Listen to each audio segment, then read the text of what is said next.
Assalamu alaikum warahmatullahi wabarakatuh. Tunamshukuru tena Allah subhanahu wa ta'ala na tunamswalia kipenzi chake Mtume Muhammad sallallahu alayhi wasallam. Leo nataka kuzungumza kuhusiana na kitu Kiarabu kinaitwa at-takalluf. Takalluf ni nini? Takalluf ni ile kulisemea mtu jambo asilolijua. Ile inaitwa takalluf.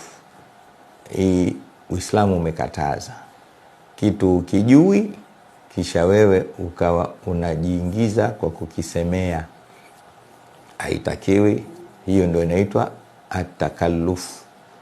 Na sasa ndio desturi tunaiona hiyo, kila jambo likianzishwa katika baadhi ya makundi ya watu utaona mtu analijua. Mimi napenda kutoa mifano ya kawaida tu, usione na kuchosha. Kuna mtu ukikaa naye ukianzisha habari ya mpira anaweza, ukianzisha habari za siasa anaweza, ufundi anaweza, hakuna asichokijua. Ile ndio inaitwa takalluf.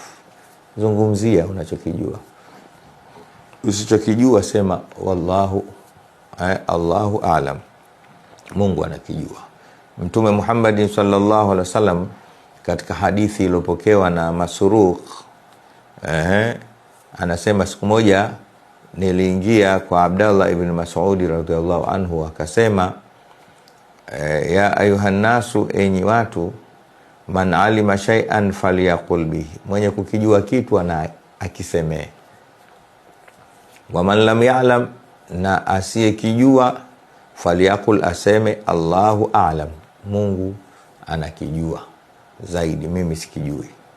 Akasema fa inna minal ilmi, ni katika ujuzi wa mtu, anaitwa huyu ni mjuzi, huyu ni mtaalamu, antakula lima la ta'lam Allahu a'lam, ni kule kusema kwako kwa kile usichokijua useme Mungu anakijua. Ukiwa una desturi hiyo, basi tunajua na wewe ni mwanachuoni, wewe ni mjuzi wa mambo.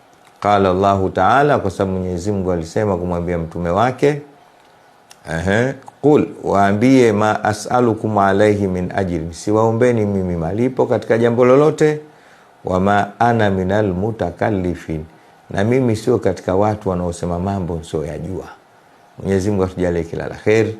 Sasa tuseme tunaoyajua.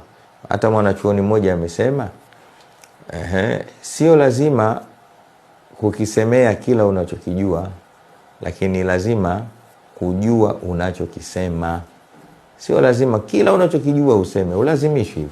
Lakini ulazima uliokuwa nao wewe ni kwamba uwe unajua kila unachokisema, ukijue kwanza.